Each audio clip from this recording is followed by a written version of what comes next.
All right, welcome everyone. This is my monthly lecture for patients who are going to have a hip or knee replacement, who are thinking of having a hip or knee replacement. And we are going to talk about what I like to call the nuts and bolts of what goes on when you have a hip or knee replacement. This is an educational lecture to keep you informed so that you feel comfortable and you feel informed and educated when you go on to your hip or your knee procedure.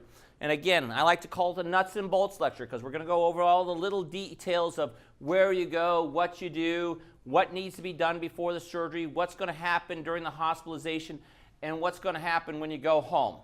All right? So the first thing is, you've decided you're going to have a hip or knee replacement. You have talked to me, you've talked to one of my partners, you guys have talked about the hip or knee replacement and you've decided you're going to do it. So the next thing is to contact one of our nurses. These are my nurses if it's one of my patients, or Dr. Lannon's nurse or Dr. Grau's nurse, and get yourself on the schedule. All right? Once you're on the schedule, then our nurses help enact things to happen. So the things that need to be done before the surgery are: one, you need to have a preoperative medical evaluation. You need to see your primary care physician to make sure that you're healthy enough to have surgery. Now, if you have some specialists like a cardiologist, a pulmonologist, a kidney doctor, then you need to see those doctors as well, because they may have some fine-tuning that they want to do before you have surgery. You know, they may want to make some alterations in your medications and things like that. They may the cardiologist may want to make sure that you have had a stress test done before the surgery, or an echocardiogram, or something along that lines.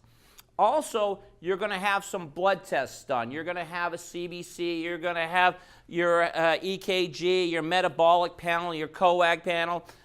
Now, if you have an infected tooth or a dead tooth, you need to see your dentist before the surgery, because an infected tooth can cause an infected hip or knee replacement. If you've got a dead tooth, that can become an infected tooth. So if you have a dead or an infected tooth, I want you to see your dentist before the surgery. They may say it's best to extract that tooth before we proceed with surgery, because we want to prevent infection. All right?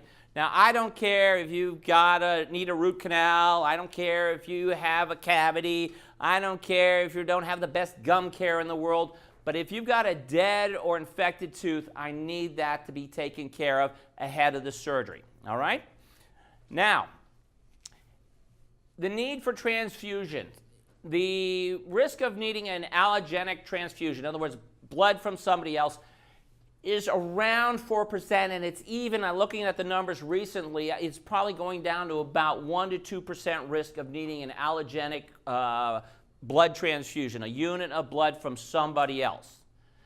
That's pretty small now. So in the past, I used to say, give a unit or two of blood ahead of time so that if you need some, you have some available. At this point, our needs for transfusion is very small. I don't necessarily recommend that you give blood ahead of time. If you want to, you still can. I warn people that if you give blood, they will charge you up front. Okay? The people that take the blood, even though they're probably a nonprofit institution, they don't mind a little profit here and there, and they will ask for your credit card so that they can charge you. Now, when you get the blood back on the other side, that's within your bill at the hospital, and there's no extra charge for that. But you do, by giving blood, they'll charge about $300 or maybe even more at this point to give a unit of blood. All right? Now, within a week or two before surgery, you are going to go to the hospital. You're going to go to Sequoia Hospital, and you need to make an appointment for this meeting. And here's a number, 650-367-5545. And you are going to make an appointment to see them and get prepared for the surgery. They're going to type your blood, so in case we do need to give you transfusion, we have it typed. They're going to check for bacteria in your nose and in your mouth. And the reason why they're doing that is the bacteria in your nose and your mouth is the bacteria you breathe all over your body, and your skin is colonized with that bacteria. We want to make certain that you don't have a bad bacteria in your nose. So we culture you about 2 weeks ahead of time. If the culture comes up methicillin resistant Staph aureus, then we've got to make some changes and get that bad bacteria out of you so we can reduce the risk of infection at the time of the hip or knee replacement. So that's why we take those cultures. We also give you a special soap. It's chlorhexidine soap. You will take that soap home with you. I'll go into it a little bit later, but you're going to wash down the night before the surgery, and you're going to do the same thing the morning of the surgery with that soap to get the bacteria off your skin. Okay? You'll be doing some admission paperwork, and again, the number at the bottom, 367-5545, is the number you call to make the appointment. But you need to make that appointment before the surgery because you need to have the nasal swabs, you need to have the soap, we need to have you typed and screened. All right? Now, when is my surgery? Everyone says, well, what time is my surgery? Your surgery is decided ultimately by the hospital the night before the surgery. We give the hospital list of what we would like, and they take that list and they say, well, this is the equipment we need, and then they make the final say on who goes first and who goes fifth, okay?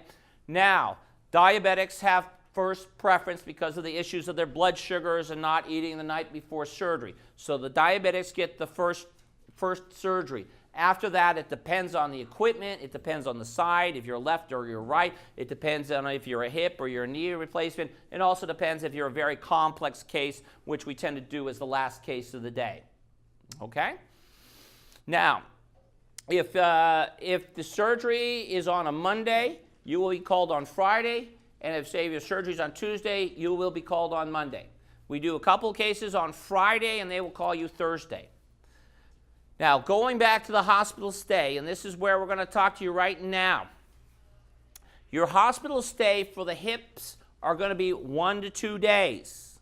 The hospital stays for the knees are going to be about 2 to 3 days.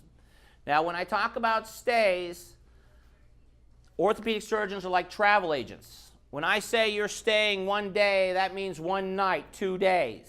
If I say you're staying 2 days, that's 2 nights, 3 days. Everyone understand that? So if I say you're staying 1 day, that means you're staying 1 night and going home the next day. Now, one of the things you need to understand is that, one, someone needs to take you to the hospital, and someone needs to pick you up from the hospital. You cannot just take Uber to the hospital and Lyft home from the hospital, okay?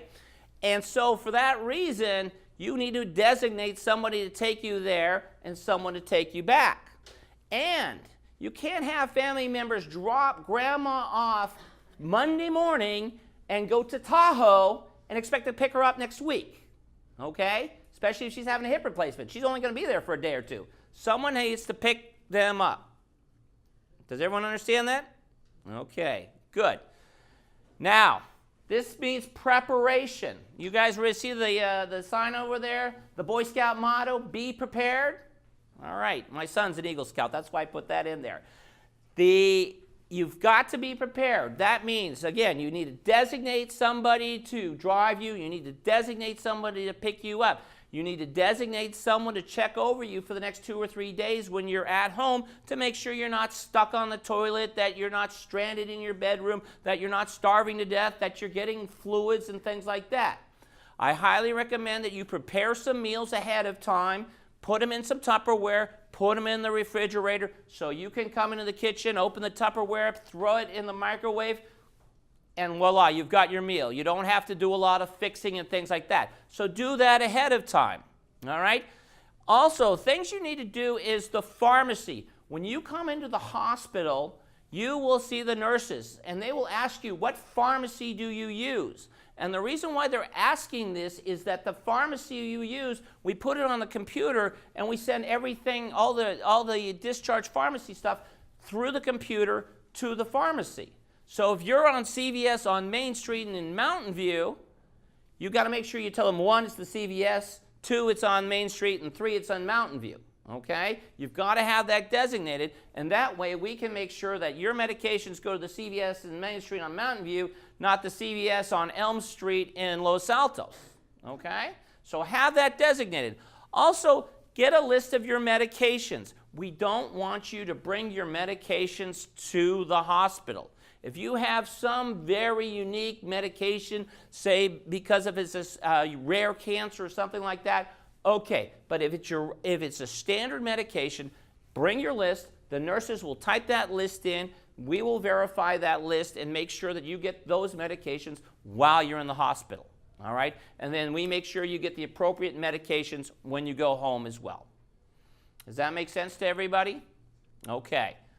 Now, I'm going to go over what's going on in the hospital from the time you admitted. So the night before, you've done a chlorhexidine wash down, you've got clean sheets, clean pajamas. You do the same thing in the morning, and at 5 o'clock in the morning, you are on the road to the hospital. You'll drive on in here to the main entrance at Sequoia Hospital. Then you'll go on to the surgery check-in. When you first come into the hospital, you'll go down the main corridor, and they will sign you in and start the paperwork. Once they finish that paperwork, then they'll head you up to the surgical check-in. Once you get to the surgical check-in, you will come into the preoperative holding area. And this is the preoperative holding area. And when you're there, they're going to put you in a nice little surgical gown. The anesthesiologist is going to come and talk to you, and I'll go over that in a few minutes. You're going to have an IV placed. They're going to take any personal items, glasses, things like that. And then I'm going to come in, and I'm going to mark on the leg. I'm going to we have a purple pen. I fill out some paperwork, and I take the purple pen, and I ask you which is the correct extremity. Not the right extremity, but the correct extremity, because we don't want to mix up lefts and rights, okay? So if you say it's the left hip, I will mark down on the left hip. I'll check the paperwork, make sure it corresponds. I'll mark down my initials, and then I'll mark down a yes, okay? The anesthesiologist will later come in, and they will talk to you about the anesthetic. And again, I'll go over that in a second. On top of that, family members are allowed to be with you during that time. Now, if there's some personal time you want with me or the anesthesiologist or without them, you just tell them and they can leave for a few minutes. I have been in one of those surgical bays not only once in my life, but now twice in my life. I've recently recovered from an ankle fracture, and I know exactly what it is like to be in one of those bays. It is one of the loneliest places in the world if you don't have somebody to talk to. So keep your family members around until you go to surgery, okay? And once you go to surgery, the family members can leave. The thing I always see is when I walk on in there, the family members just scurry like rats on a ship, okay? And it's hard to get them back. So before you get there, you tell them, hey, stay, all right? And that way you have someone to talk to, because honestly, it is a very lonely place. Now, if you have certain things like hearing aids that you need to listen to the anesthesiologist, you keep them, and they'll leave you keep them with you so you can hear the anesthesiologist when they're talking to you, okay? Because when you're in the OR, they're going to do a spinal, and you want to hear the anesthesiologist talk to you. All right. Also, things with CPAP. Bring your CPAP. If you use a CPAP, bring your CPAP, and we will take that CPAP and we'll bring it up to the floor so that you can use it at night when you're sleeping, all right? It's very important to use the CPAPs if you normally use it. All right. Now, the anesthesiologist is going to come in, and they're going to talk about the anesthetic. Now, 99.9% of the patients have a spinal. Even those that have had a spinal fusion, have had spine surgery, have had disc surgeries, the majority of those patients, the anesthesiologist can do the spinal without a problem. They're extremely good at what they do. And the great thing about the spinal is that it makes you numb from the waist down, okay? So you will be numb for about 6 hours. On top of that, if you are a knee replacement patient, you will get a canal block. And the canal block will make you comfortable for about 24 hours. So when they ask you if you want a canal block, the answer is, yes, I'd love a canal block. Otherwise, you don't get that pain relief. It used to be, before we had the canal blocks, the day after surgery, I would come and see these patients, and they would all be complaining and how it hurts and how awful this is. And I'd leave my rounds in the morning and I'd be like, oh, this is terrible. I don't think I've helped a single soul out here. Now with the blocks, these patients, the next morning, they're reading the paper, doc, I feel great. This is fabulous. I warn you, though, the blocks do wear off that afternoon, and so you got to get on your pain medications that time to make sure that you're comfortable, all right? The hip replacements do not need the block, okay? The hip replacements do not have nearly as much discomfort as the knees, and so they don't need the block. Now, on top of the spinal, there is the issue of sedation. People say, what about a general? Do I want to be completely out or do I want to be partly out? How far out do I want to be? You got your choice, and that's between you and the anesthesiologist. You can be fully awake, or you can be fully asleep, or you could be somewhat sedated in between. Now, when I had my ankle fracture and when I had a disc herniation, I was completely out. And I personally loved it. And I don't necessarily recommend it for anybody. It's just your personal choice. But the beautiful thing about being completely out is that you lose the perception of time. So, you know, when you go to sleep and you wake up in the morning, you perceive you slept 6 or 8 hours. But when you have anesthesia, you blink and you're in the recovery room. And it's done. And you have no perception of that time when you were having the surgery, okay? And so for me, I like that because it takes the anxiety all the way away, okay? Now, some people want to hear what's going on, and I'll be honest with you, it's like a wood shop out there. We've got tools, things are noisy, you hear hammering, all sorts of things, and honestly, I wear earplugs when I'm doing the surgery to keep my hearing. Because I'm constantly hammering right next to my ears. Now, the engineers, and I will specifically say the male engineers, want to be awake. And then they start asking these questions about what kind of saw do I have? What kind of mallet am I using? Is that made in Germany? What is that? So I tell people, if you're going to be awake, we have the 3-question limit, okay? Because after the 3rd question, the anesthesiologist is putting you out, okay? Because I got to focus on the surgery. All right. Now, when you go to the surgery, the family members can go. They can go get something to eat, and I can meet them in the waiting room. Okay? This is what the waiting room is. There is nothing exciting about the waiting room, I'll be honest with you. There's a board there. It's got a bunch of numbers. You got a little number on your card so you can tell where your family member is, and it's like an airport. It tells you it's waiting, it's loading, it's going to the recovery room, it's going to the room. All right, if you say, I'd rather go to Denny's and get the Grand Slam breakfast instead of sitting in that little room, then let me know. All my patients, I have a little card on them. And on the card, I put your name, your number, and I put the type of joint replacement you have on. On the back of the card, I will write the family member's name, and I will write the phone number. And if you don't want to sit around the waiting room, then you give me the cell number, and I will call that cell number when I'm done with surgery. Otherwise, I will meet you in the waiting room at the end of the surgery. Okay? Now, the OR, the patient is going to be in the OR about 2 to 2.5 hours. The surgery itself is about an hour to an hour and a half, depending on the complexity of the surgery and the size of the patient. But during those 2.5 hours, there's other things that need to go on. The anesthesiologist has got to give the anesthetic.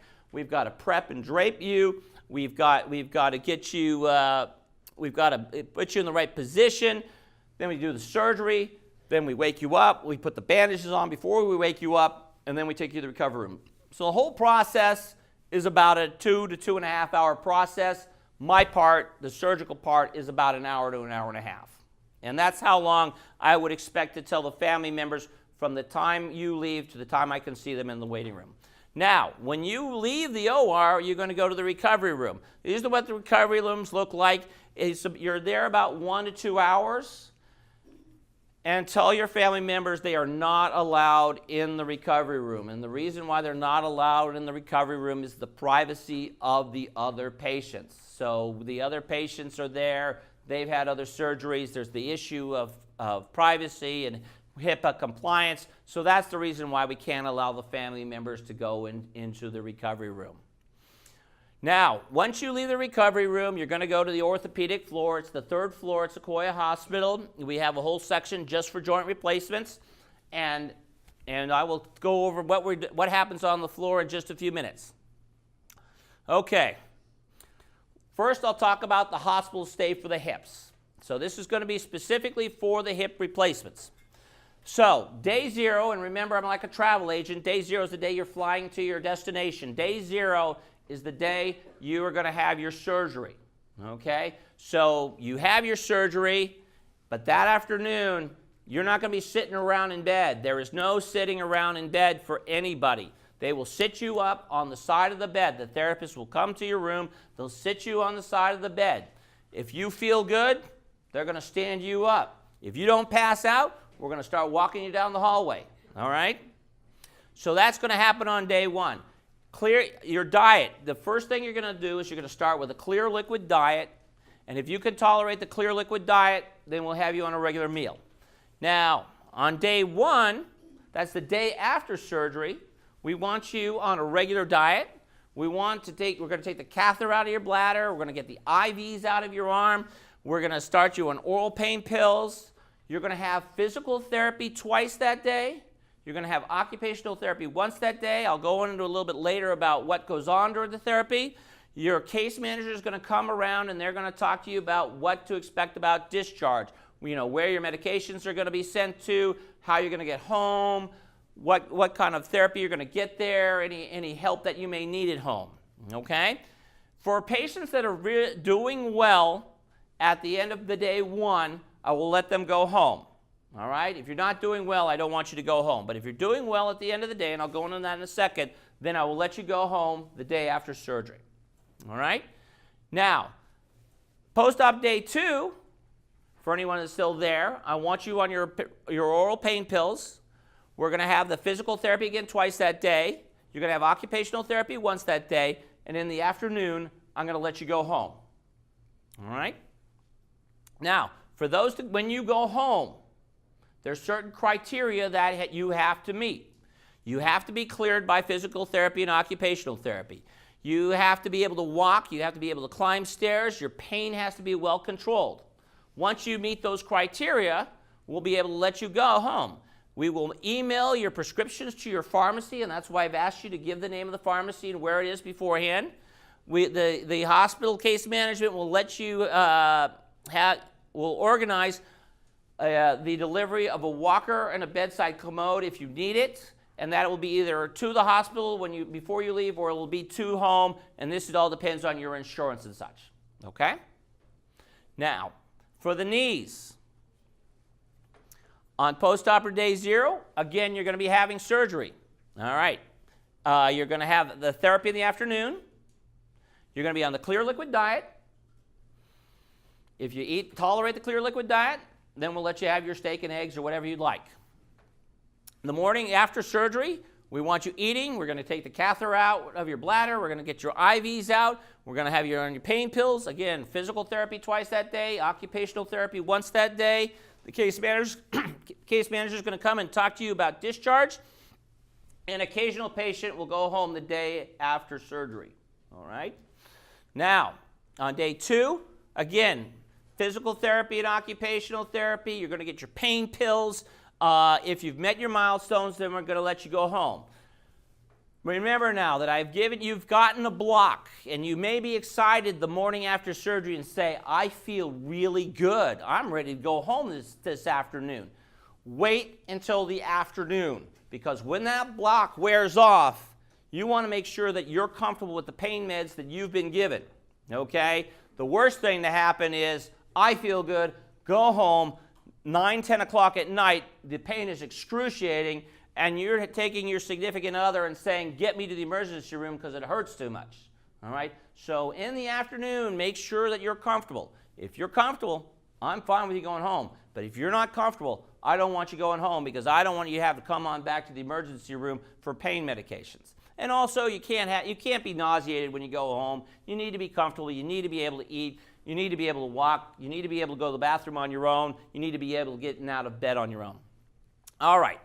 Again, these are the criteria. You've got to be able to walk, climb stairs. Your pain has to be well controlled. I do want you to get your therapy before you go home so they can assess you. And then the case management people will arrange for your durable medical equipment, your bedside commode, your walker, and that depends on your insurance company, whether it's delivered to the hospital or delivered to home. Day 3 is the day that most people leave for home, or let me rephrase that. By day 3, most people have gone home. So third day is usually some of the knee replacement patients are there, and by that time, we will do physical therapy in the morning. If a patient is going to a skilled nursing facility, then we will set you up to do that around noon. We'll make sure you get your medical prescriptions, your durable equipment, your bedside commode, and your walker. All right. Now, I want you all to remember that this is a hospital. This is not the Ritz-Carlton. This is not the Four Seasons. You're not there for a restful stay, and it is not a restful stay. There are people waking you up all the time. The nurses are taking your vital signs every hour. You have this thing that's stuck to your finger that measures the amount of oxygen that's in your blood. If the amount of oxygen in your blood goes below 90, it will alarm and it will wake you up. So that's why you always have to be doing your deep breathing so that alarm doesn't wake you up through the night. There's other alarms that tell the nurse to change the IV pumps, to check the drain. I just want everyone to know when you hear these alarms go off in your room, don't be worried. The first thing to do is take a deep breath because most likely it's the oxygen saturation monitor, and the nurses will come in and change anything that has to be changed. All right? Now, the number one reason why we are here is to stop the pain. Okay? The second is to improve your mobility. So, the first thing is the spinal. It will make you numb from the waist down for 6 hours. And I have patients that have had back pain and they wake up and they say, "Doc, my back hasn't felt this good in years," because their back pain stops from the spinal. Okay? Once that wears off, we want you on your old pain meds. And we use a kind of a combination of medications. We use narcotics, we use anti-inflammatories, we also use a medication called Lyrica, also gabapentin is another one like that, and they all work in combination to help reduce your pain. If you need IV pain medication, if you need a shot of Dilaudid, a shot of morphine, let the nurses know and they can give you a shot because some people need a little more pain medication than others. Everyone is completely different. I've got people that do these operations and they just take a Tylenol, and then I have others that need high-dose narcotics. It's all over the map. Don't be worried. Everyone's a little different. All right. Now, nausea is a side effect of the whole operation. You get nauseated from the anesthetic. You get nauseated from the narcotics. And that's why we don't serve you steak and eggs as the first meal after surgery. We start you off with clear liquid diet. I like to call it the yellow jello. If you can tolerate the yellow jello, then you can have a regular meal. Now, if you feel nauseated, we give you an anti-nausea medication. They call it an antiemetic medication. We give it to you around the clock for 24 hours. It's called Zofran. They use it for all the cancer patients. On top of that, we've got a whole host of other anti-nausea medications. So if the Zofran isn't doing the job, ask the nurse. She can give you another one.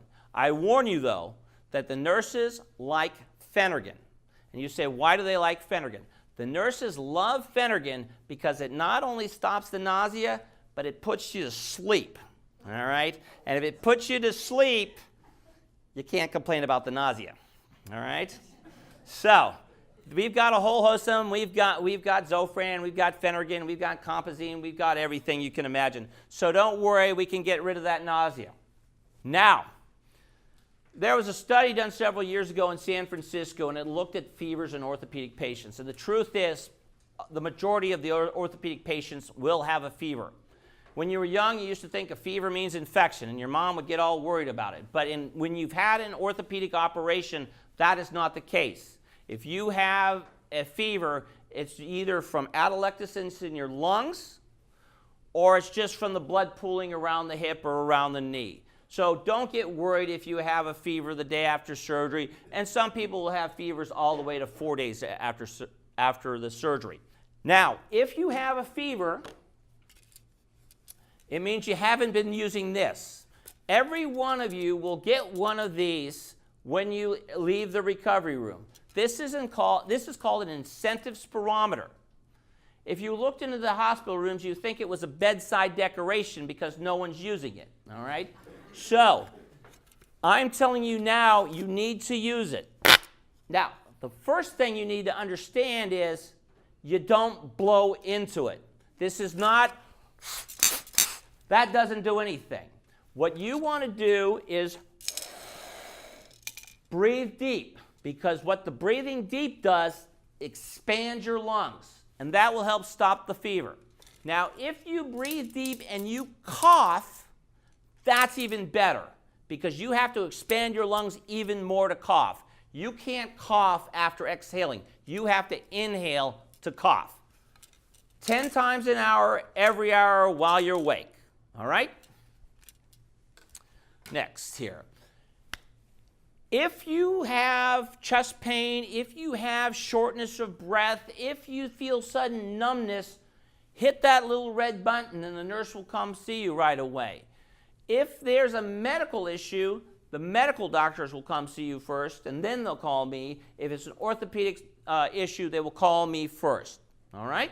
But don't hesitate. You're getting chest pain, you're getting short of breath, you got sudden numbness, hit that button, get the nurse a call. All right? A patient who gets a good night's rest is much nicer to their physician in the morning. Okay? That's me. So, if you have trouble sleeping at night, don't hesitate to take a pain pill or a sleeping pill. So, if you go to bed normally at 9, about 8 o'clock, ask the nurse. They'll give you a sleeping pill. You get a good night's rest. And when I come by in the morning, you're just happy to see me. All right? Okay, physical therapy. You know, physical therapy, once you had an injury, once you've had a knee replacement, once you have a hip replacement, you have much more respect for physical therapy, because you would suddenly realize how hard it is to walk with this new hip or this new knee. Okay? Now, I've always had respect for physical therapy, but after I broke my ankle, boy, do I really have respect for physical therapy, because you have to start thinking about every step you take. If you've had trouble chewing gum and walking before the operation, it's even harder after the operation, because you need to think about every step you take.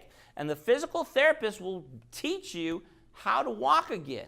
They'll teach you how to get out of the bed. They'll teach you how to go up and down stairs. If you have stairs at home, let them know, and they'll make sure you go up and down stairs before you go home.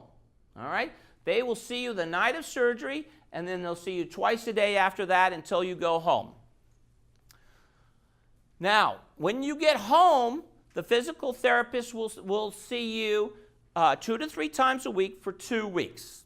Okay? If you're going to a skilled nursing facility, there will be physical therapy there. If you're having a problem with your physical therapy, say you live in a far-off region of the area and the therapists aren't coming, let my nurses know, call my nurse, and they can call the physical therapy company and get a hold of them and make sure that you're seen as an outpatient. Now, specifically for the hips, I found after doing the anterior approach I've been doing it over about 11 years now, these patients do extremely well after the hip replacement, somewhat too well. They start doing too much. So I now am trying to slow you down a little bit. So those that are having hip replacements, what I want you to do, 1, we will have physical therapy see you in the hospital. When you go home, we'll have them see you 2 to 3 times a week for 2 weeks. Then I want you to take 2 weeks off.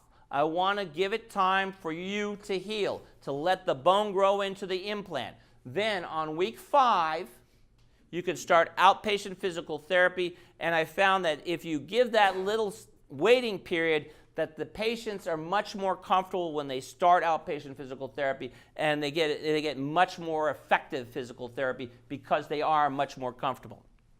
All right. Now, for the knees, the knee replacement is a therapy-dependent procedure. You've got to do the therapy to get a good result. So you're going to get physical therapy in the hospital twice a day while you're there. Then you'll get it 2 to 3 times a week when you go home for 2 weeks. And then I want you to start outpatient physical therapy right away after the home therapy is done. Okay? I expect your outpatient physical therapy to go anywhere from 4 to 12 weeks. All right? Now, with regards to the knee replacement in therapy, even though your therapy is 2 to 3 times a week, you need to be doing your exercises 2 to 3 times a day. You've got to be doing your exercises with the knee replacement to get a good result. That it means focus on it in the morning, at noon, at dinner time, 3 times a day. Now, occupational therapy is therapy with regards to activities of daily living. And they will teach you the simple things that you didn't think of, like how do I get on and off a toilet? How do I put my pants on? How do I tie my shoes? Simple things like that that you take for granted until you have a hip or knee replacement, and then you find it's a bit difficult. All right? They'll tell you the little things that you need to do, how to bathe yourself, how to get the socks on. The things that I want you to remember or want you to think about or have, this is one of my favorite devices. It's called a leg, they call it a leg lifter. I like to call it the lasso because you get to, lasso things. So you get to lift your foot, you lasso your foot, and you use it to lift your foot on and off the bed. If you're over 40 years of age, you should have one of these around the house. You want to save your back. It's a grabber, picking things off the floor. I don't recommend bending over to pick things off the floor at all, even those that don't have hip or knee replacements. You want to protect your back, get yourself a grabber. Now, you can get all of these things at the Clark Center here and at the clinic. You can get it on alamed.com, medmartusa.com. If you go to amazon.com, whether you're a hip or a knee replacement, you just look for the hip kit. All right? Search the hip kit. It's like $20, and it will have the lasso, it will have the grabber, it will have the sock putter on, or it will have sponges for helping you bathe. Do it now so you can practice using those devices before you go to the hospital. Okay? Now, just for a little informational side, the hip replacements, I do my hip replacements through an anterior approach, and I've been doing it since 2006 through an anterior approach. We use the Hano table. We use an X-ray machine to verify the placement of the implants. The surface replacements are done through a posterior approach. And you say, what are the surface replacements? The surface replacements are for those people that are highly active. When I say highly active, I mean they are surfing at Mavericks. They are climbing the front face of Half Dome. They are skiing the double black diamonds. If you're not doing those things, a hip replacement is a better operation. But if you're doing those things, surface replacement's a good operation. It is done through a posterior approach, as I've mentioned. It is for the active individual. It does not make you an active individual, okay? Now, they have taken it off the markets for women. So I am unfortunately say, even if you are a champion triathlon female, I do not have the implants to put them in you. So they have taken off the market, and the reason why they've taken off the market is that the failure rate is too high in the women. And so it's unacceptably high, and for now it is only for males. All right. Now, if you're having a hip replacement or if you're having a surface replacement, when you wake up, you will have a little pillow between your legs. When it's yellow, we call it SpongeBob SquarePants, okay? So it'll be between your legs, and it's to keep your hips from popping out. Once you are moving your toes and moving your legs and the therapist comes by and says, you've got all your function back, then you can get rid of the pillow. But not until the therapist has cleared it. When the therapist clears it, you can get rid of the pillow. When you go home, I do recommend a pillow between your legs when you sleep at night, just in case you roll on your side. Not that I think anything bad's going to happen, but I'm very conservative, and I just want you to be safe, okay? Now, activity level. These are two of my patients here. One is a surfer from Santa Cruz. One does the Argentinian tango, very active. I don't want you to be active right away. So I want you to be on the walker for a week and then a cane for a week to 2 weeks. And you say, well, how active can I be? And I like to use kind of the metric of 1 block a week. So the first week, I don't want you walking more than a block at a time. The second week, I don't want you walking more than 2 blocks at a time. Third week, 3 blocks. 6 weeks, 6 blocks. Once you get past 12 weeks, I'll let you go. But when I say that, we live in Silicon Valley, so they say, well, I don't want you to walk more than a block at a time. Well, I just do it 10 times. The answer is no, you can't do that. So I want you to kind of, when I say 1 block at a time, I also mean 1 block at a time for 1 day. Okay? So I don't want you to do like 1 block 10 times on the first week and 2 blocks 20 times the second week. It's just 1 time during the day. Okay? All right. Now, let's talk about discharge. Most of the patients are going to go home. About 80% of the patients are going to go home. We're going to arrange for those that need a health care agency, we'll arrange for that. We can arrange for people to come in and check on you. We can arrange for physical therapists, occupational therapists to see you. Now, for those that are older and are not doing as well, those that have heart disease, those that have lung disease, those that have other infirmaries, then we can arrange for you to go to a skilled nursing facility, okay? Living alone does not qualify you for a skilled nursing facility under Medicare guidelines. You have to meet certain guidelines. So living alone is not one of them. You have to have a medical condition that justifies it, just so you know. So if you live alone, it's best that you prepare to go home and make arrangements for someone to take care of you when you go home with the help of these other home care agencies. Okay? Now, there are a few that kind of get stuck, and they may have to actually pay for their skilled nursing facility because they don't meet the criteria, but they don't have anyone to help them out. Okay? But at this point, I try to encourage most people, you are going to go home after your hip or knee replacement. Okay. When you go home, the therapist again will make sure that you get your bedside commode and your walker. We are going to send your prescriptions through the email to your pharmacy. You will get a blood thinner as one of your prescriptions. It's called Lovenox. You will get a home physical therapy for 2 weeks. We want to make sure you have a designated caregiver, and if you need certain home health care agencies, we'll make those arrangements as well. The medications, when you go home, we've got the blood thinner, and I'll talk about that in a few minutes. You get your pain pills. We want you back on your blood pressure medications. We want you back on your cholesterol medications, your thyroid medications, any hormone medications. So we want you to get back on your regular medical regimen. With regards to anti-inflammatories, we are going to write for an anti-inflammatory for you. For the hip replacement patients, it is only for 10 days. For the knee replacement patient, it's upwards of a month to 2 months, depending on how much you need. Okay? So with the hip replacement patients, the reason why we're giving you the anti-inflammatory is not necessarily to reduce inflammation and make you feel better, but we're giving the medication to prevent you from growing extra bone around your hip, causing your hip to be stiff.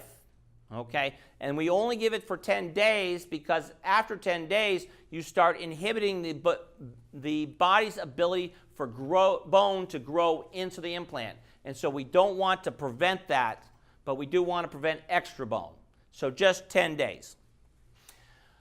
Now, if you're going to a skilled nursing facility, as I mentioned, you're elderly with medical conditions and you make the Medicare qualifications. When you go there, we will send them a list of medications that you take and that we want you to take. When you go to the skilled nursing facility, you will be under the auspices of the physician at the skilled nursing facility. So the Palo Alto Clinic has a gerontologist who works at the skilled nursing facilities, and you will be under their care. If they have an orthopedic issue, they will give me a call. I expect you to be there about 7 to 10 days, because 7 to 10 days after you leave the hospital, I want to see you back in my clinic.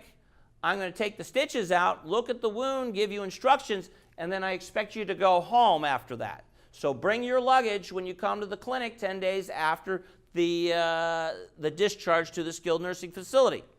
All right? And if you are staying longer, we can always arrange for the sutures to be removed in the skilled nursing facility. If there's an orthopedic issue, they will give me a call, and I will come over and see you at the skilled nursing facility. Now, pain pills. You're going to get an ample supply of pain pills. But if you find you're running low, you need to let us know early rather than late. Don't wait until you've got 2 pills left in your bottle, because we have to get on a special server. We have to put in a special number and everything to get you that prescription. So we can't get it right away. You can't call and expect to have that narcotic prescription that afternoon, because there's special codes we have to have, all sorts of stuff. So you need to let us know early. Okay? And again, give the hospital the name and the address of the pharmacy ahead of time so that we know which pharmacy to send it to. Now, blood clots are a serious issue. And so serious that my mother passed away from a blood clot to the lungs about 6 weeks after a hip replacement. This is about 20 years ago. I take this extremely serious. And we use a blood thinner on almost everyone. I've had very little problems with blood thinners, and I don't want to see anyone get a pulmonary embolus. I definitely don't want to see anyone die or get blood clots. So everyone will be on a blood thinner. Now, if you normally take Coumadin, or you normally take Pradaxa or Eliquis or one of those medications, let us know and we'll discharge you home on those medications. If you don't take those medications, then we are going to give you a Rixtra in the hospital, which is a blood thinner, and then we send you out on Lovenox, which is a heparin. You will be on the Lovenox for 10 days. After that, I will want you on a baby aspirin for 30 days. Okay? Now, if you have a previous history of blood clots, if you have a metastatic cancer, if you have a predominant family history of blood clots, then we will put you on the blood thinner for 20 days, followed by the aspirin after that. All right? Now, one of the side effects of the heparin is heparin-induced thrombocytopenia. It's a rare event, but I have to warn you about it ahead of time. What happens is people develop a reaction to the heparin, and it causes big welts, and it causes your platelets to go down, and it can be lethal. So everyone gives an injection, and you'll get a little purple. But if you give an injection and you get a big red raspberry, you need to stop the medication, give us a call, we'll get you to the hospital, and we'll get blood tests. How many times has that happened to me? I've been in practice 21 years. It's happened to me 3 times. But still, I don't want it to happen to anybody. If you get that big welt, let us know. Now, when I was a resident in general surgery, and this is back in 1989, one of my other residents on morning rounds was standing next to me as we're waiting for the chief resident to come around, and he leans over to me and he says, "A healthy colon is the gateway to a happy mind." All right? You think about it. The older you get, the more you appreciate that saying.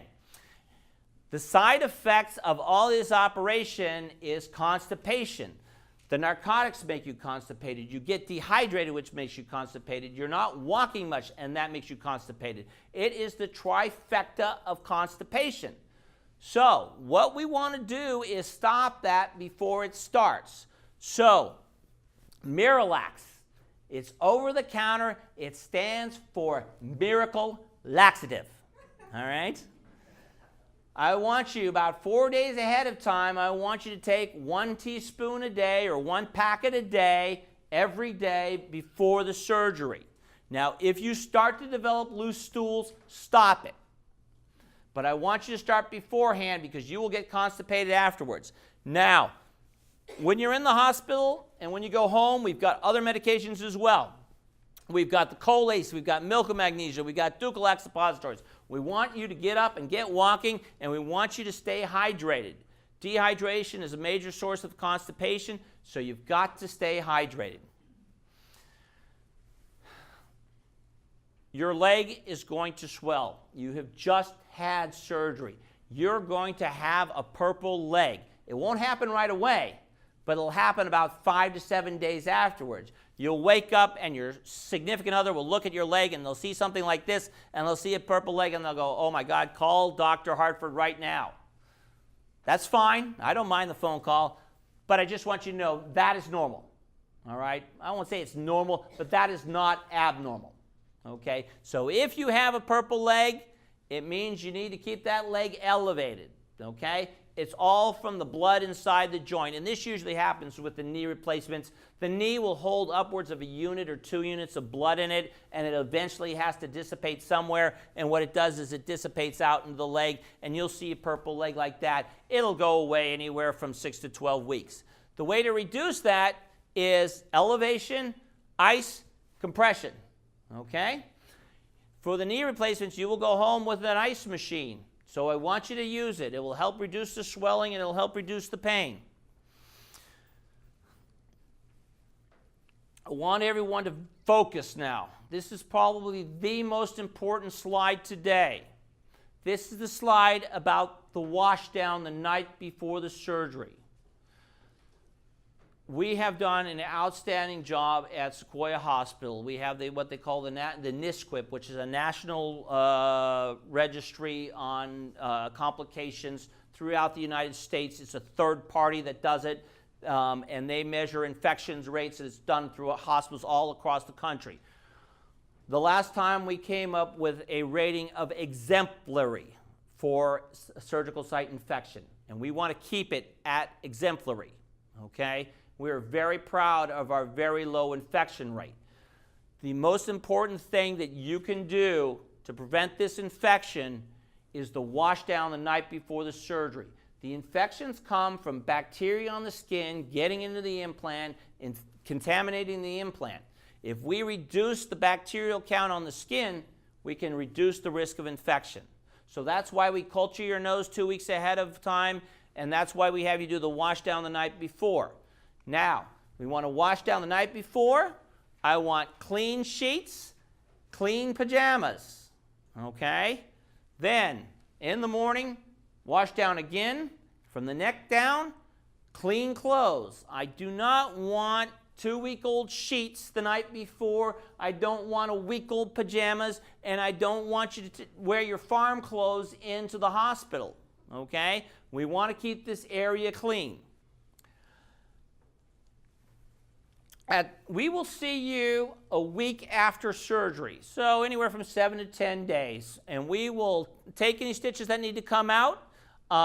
If you live far away, say you live out in the Central Valley, we'll arrange for home health to take the stitch out. If you are at the skilled nursing facility, we'll arrange for the nurses at the skilled nursing facility to take the stitch out. Okay? But we want to see a wound check usually 7 to 10 days. Okay? Things to watch out for. Like I said, you're going to have a fever. The majority of the patients are going to have a fever. But if you're 5-7 days out from the hip or knee replacement and you have a fever, let us know. Most likely it's urinary tract infection, a mild pneumonia, or something like that. Even a blood clot can cause a temperature to rise. So let us know if you have a small fever anywhere from 5 to 7 days out from surgery. If you have sudden bleeding from the wound, let me know. Now, if you put your dressing on, you have a little bleeding, it's the size of a quarter, that's no big deal. But if it's larger than the size of a quarter, let me know. If there's any foul smells, any redness around the wound, I need to see you. Patients ask me, how do I know if my hip's dislocated? Well, the answer is you'll know. It's a very dramatic event. If you think your hip's dislocated, most likely it isn't. Okay, now the bottom one, focus on this. If you have shortness of breath, if you have chest pain, if you have dizziness, call 911. Do not wait to call the clinic to get a doctor to find out what's going on.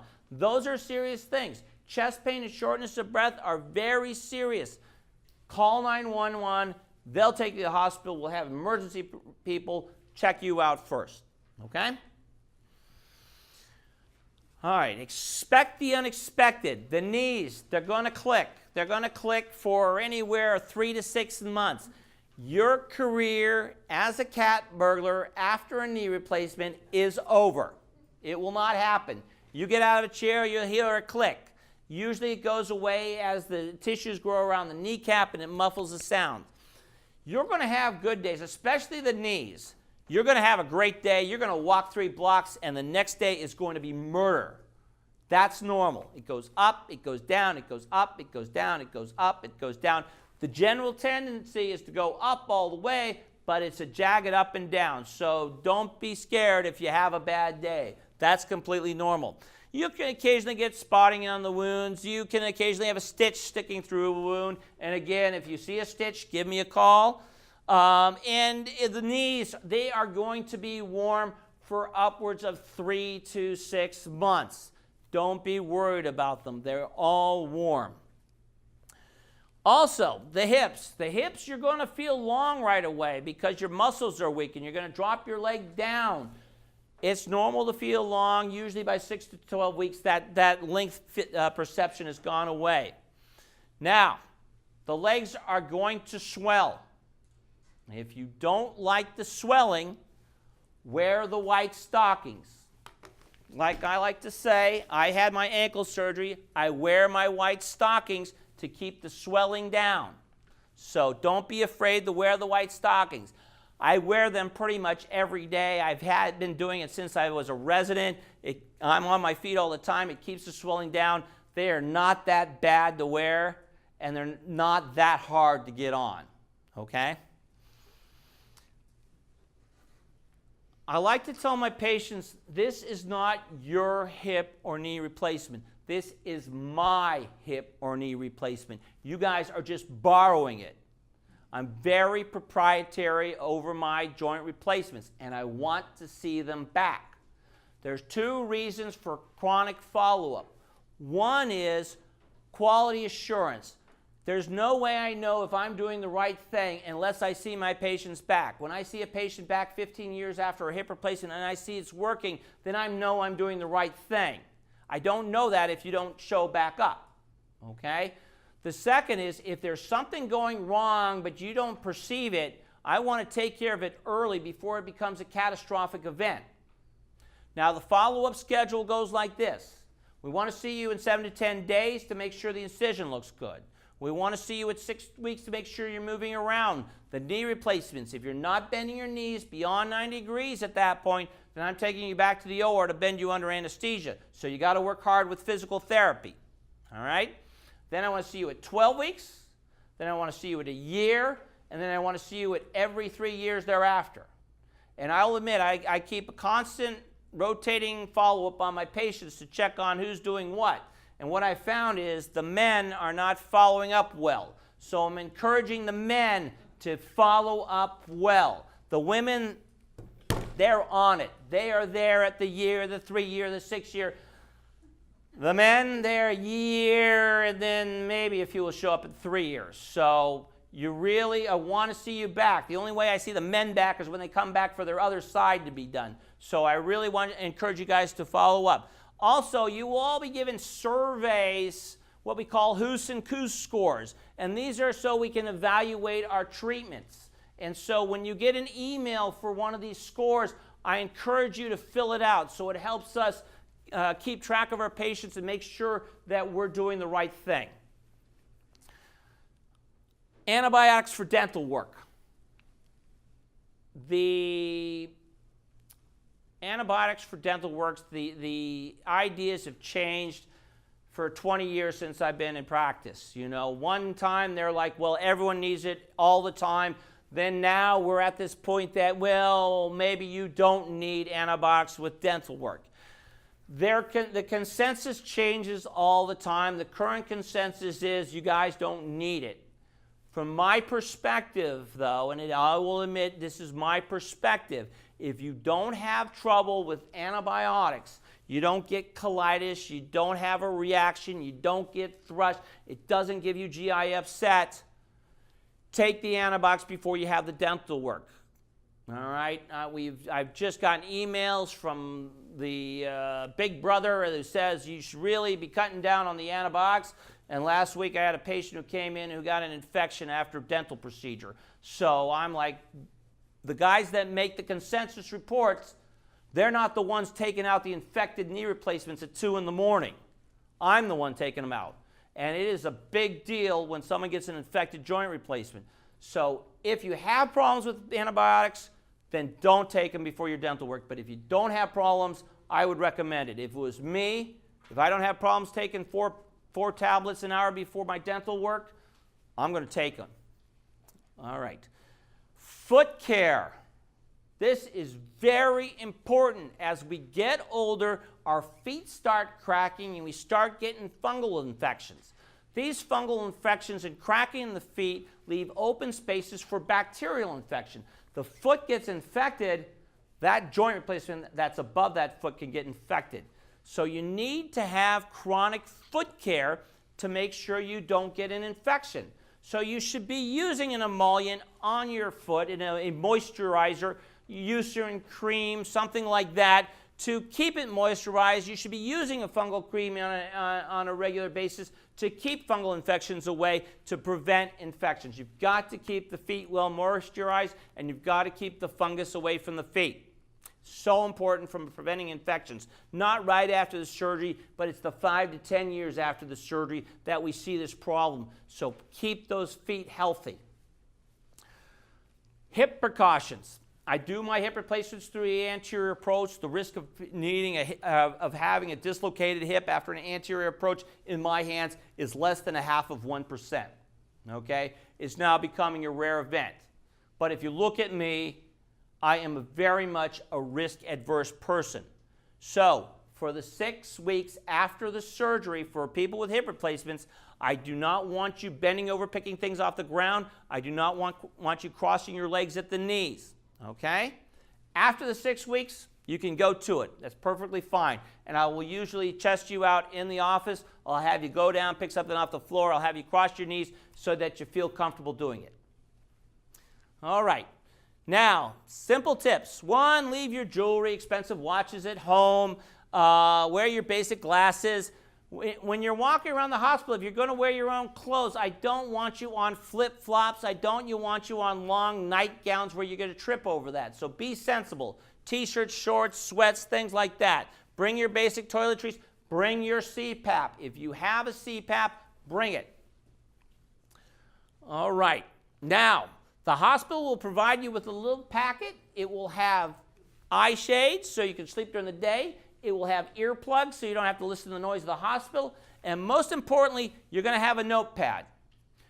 When you get that notepad, write down any questions you have. I come by every morning and check on you. Usually when I come by in the morning, the patient sits there and they're in their dilaudid induced haze and they just stare at me and say, Doc, I had a question, but I can't remember for the hell what it was. All right? Now, if you write that question down, I come by, you open up your list.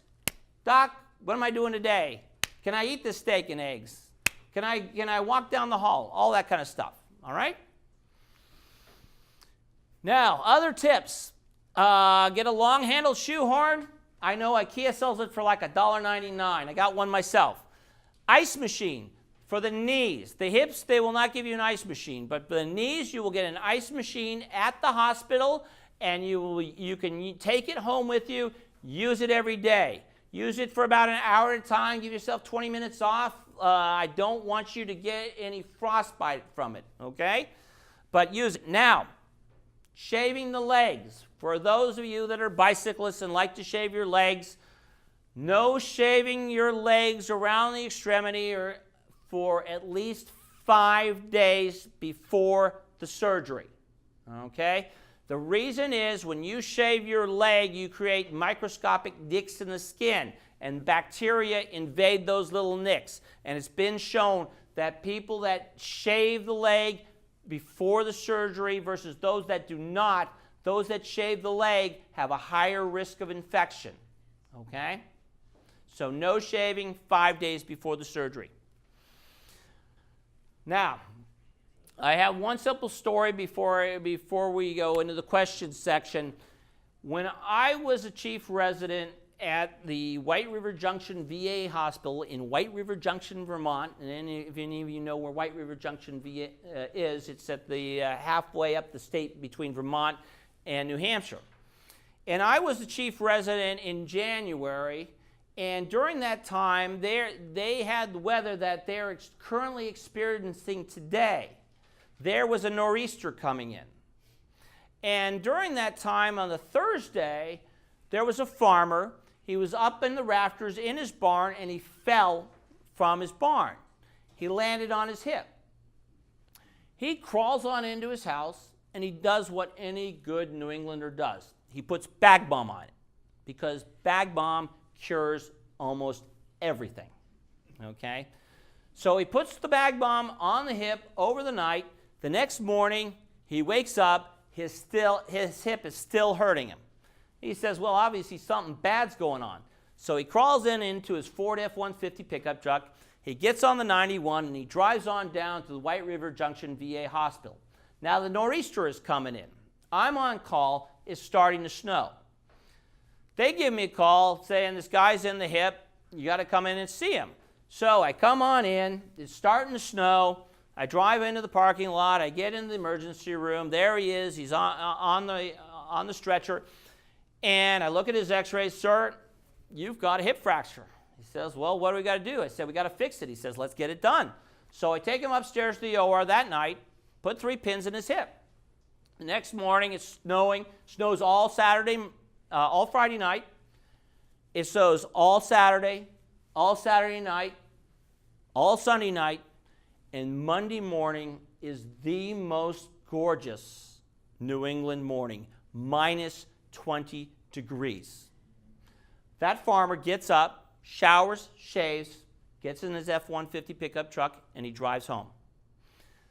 And you say to yourself, so what's the moral of the story? The moral of the story is that is New England, we live in California, and we don't do that here, all right? The point is, I want you to be safe when you go home. I'm not sending you home if you're not safe, all right? We need to make the arrangements so that you are safe at home. And so we've got to make sure that that happens. You've got to arrange for the transportation home. You've got to make sure we have the pharmacy. You've got to make sure you have all the equipment you need. You've got to make sure your home health care agency is coming, all of that sort of stuff. So that's the things you need to do. All right. If you have problems after the surgery, 321-4121 has been around for close to 75 years. It is the Palo Alto Clinic. You can get us through that time anytime. During the day, 853-2951 is the number to the orthopedic department, and you can get our nurses through that. All right? And that is pretty much the end of my talk today, and we will answer questions that you guys may have. All right, so one of the questions is, what is the metal composition of the implants? The hips. The hips are made out of titanium. The stem is made out of titanium. The shell of the acetabulum component is titanium. The bearing surfaces are ceramic for the femoral head and cross-linked polyethylene for the inside of the shell. And like I said, I've been following my patients around here for 15 years, and I've seen this bearing surface for 15 years now, and I am amazed at how well these patients are doing 15 years out after I put them in. A lot of these patients were like in their late 40s when I put them in. Now they're in their early 60s, and you do not see any wear on these patients. And so at this point in my career, I'm saying they may last 25, 30 years, and I am very hesitant to change my bearing surfaces at this point because they're doing so good, and there's no reason for me to tempt fate. With regards there, the next question is a tooth treated with a root canal still considered a dead tooth? No, it's not. If it's turned color, if it's turned black, then yes, it is, and you need to have that looked at. Another question is the DMV handicap placard. It's only a temporary placard. It is not a permanent placard, okay? Okay, if you have a ring stuck on your finger, those that have been married for long periods of time and that finger has grown bigger than the ring, I would recommend that you have, if you can't get it off, I would recommend you have it cut, because if your arm gets swollen in surgery, they will cut it off in the middle of surgery, and that's a very difficult thing for them to do. And if you go to a jeweler and have it cut, then you can have it resized easier and get a better result. So if you find you have a ring finger that gets stuck, I would recommend you have it cut by a jeweler and then have it resized.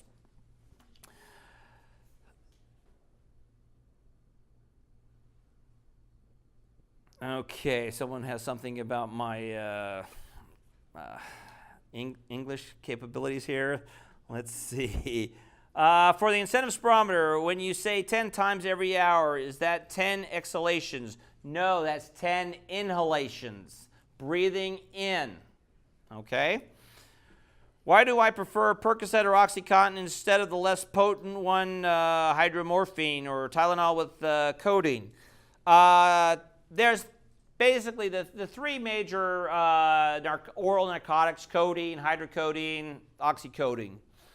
I just happen to like oxycodone because it's got very good pain relief, and you can give it without Tylenol. So if you need more than 2 tablets, I can give you 3 tablets of the oxycodone.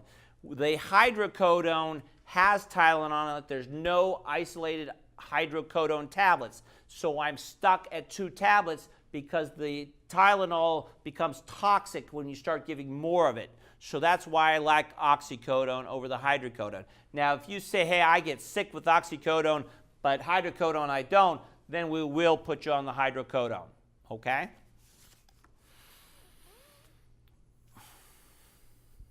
Where do I get the stockings? You can get them at any Walgreens, CVS, any pharmacy. They go under the name TEDS, T-E-D-S, or Futuro. You can also get them online with looking for compression stockings, but the easiest thing is just go to the CVS or Walgreens and get the Futuro or the TEDS. If you are having a hip replacement, what would determine if you need to go to a sniff? If you were referred to sniff, would it be local? All right. The criteria for the sniff: 1, you're not able to walk around. You can't walk 30 feet. The other is you have heart disease, congestive heart failure, kidney disease, chronic obstructive pulmonary disease, so you have some other complicating medical condition that makes you a more longer-term recovery. The thing I warn you about sniffs, data has shown that there are higher complications when a patient goes to a skilled nursing facility than if they go home. Now, part of the fact is that those patients do have medical complications associated with them. Do you always get a drain? In my book, yes. When I was a resident, we had doctors that used drains. We had doctors that didn't use drains. When I looked at the ones that didn't use drains, those extremities were just a hot mess for like 5 to 7 days after surgery because of all the blood underneath the tissue. For that reason, I used the drain. But nowadays we are using medications to help reduce the bleeding, and so in the future I may go without drains depending on what I see in the future here. Regarding non-steroidal medications, I understand a 10-day treatment. Should you avoid Advil during the recovery period for the hip surgery? And the answer is yes. I'm going to give you those 10 days of non-steroidals. 1, you're not to take any Advil or leave with those. But after that, from that 10 days to the about 12 weeks, I prefer you stay away from Advil, Aleve, and things like that. Now, if you occasionally need it for a headache, that's no big deal. but I don't want you taking it 3 to 4 times a day every day. Okay? Recommendations for anesthesia. Spinal for the hip replacement. Urinary retention, status post general versus spinal. Do all patients get a Foley after hip surgery? There are many doctors that don't use Foleys after hip replacement surgery. I still do. I'm a little old-fashioned. The Foley one is so that you don't have to worry about you having problems peeing because of the spinal. And the other is with the Foley catheter, I can monitor your urinary output, and by monitoring your urinary output, I can identify if your organs are well perfused. And I want to know that for the first 24 hours. I want to make sure you've got enough fluid running through your kidneys, enough blood going through your kidneys that they're being well perfused and that they are staying healthy. When your urine output drops, then that means you're not being well perfused, and it means you need more fluid. I don't know if your urine's dropping unless I have a Foley in, okay? Because I can't measure until you actually go to the bathroom. Crutches or a walker post-op? I usually use walker, and the reason is it's more stable, but I find that taller people prefer crutches because it's easier for them. The younger people also prefer crutches as well. I don't mind either one, but I do find the walker's much more stable. Do all pharmacies have Lovenox in stock? And the answer is no, and that is a very good question. You should call your pharmacy ahead of time to make certain that they have Lovenox before you go to the hospital so that you know you can get it after the hospital. Is it helpful to sleep in a recliner? No, not necessarily.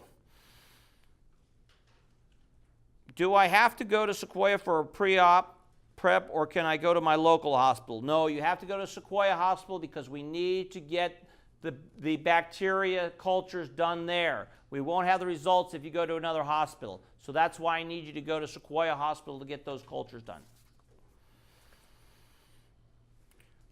When do you stop taking benzapril, imezapyl, gabapentin, simvastatin, terazosin, and other medications? My nurses will give you a list of when the medications need to be stopped and when they can be restarted again. And they'll go over each one, and when the anesthesiologist will discuss with you which ones to stop the day before the surgery as well. Blood donation for the hip. I find you don't need it at this point. We rarely have to transfuse. Lab tests, EKGs. You can get your EKGs or your lab tests done at your local doctor's office or your local hospital, whichever one you use, and they can they can fax us the results. That's fine. You don't necessarily have to get your labs and your EKG done through the clinic, okay?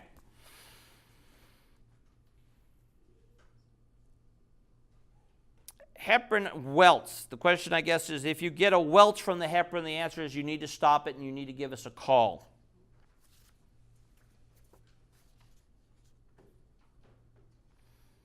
Oh, the question is about the soap that we use. The reason for the special soap, it is an antibacterial soap, and it kills the bacteria. That's what it is, to help reduce the bacterial count on your skin.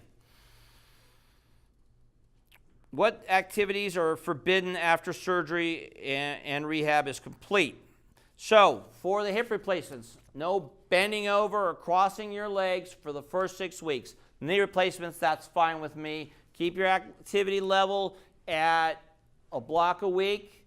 Many people ask about relations. I usually like to tell people to wait about 3 weeks until you restart relations.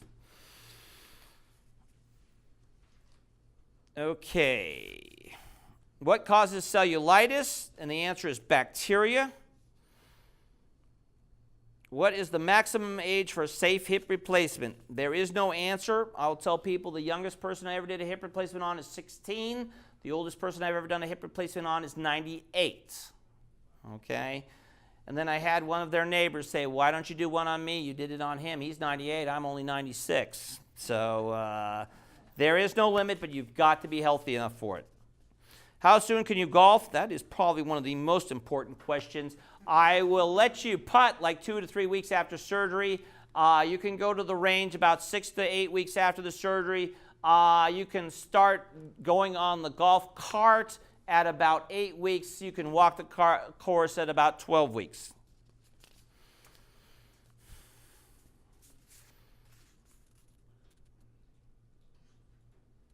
The activity level, as I mentioned, is for both the hips and the knees, a block a week, okay?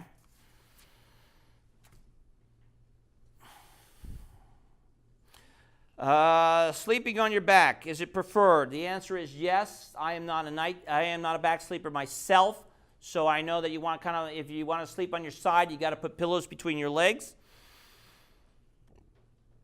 And if you can't take anti-inflammatories, then we will not give you anti-inflammatories.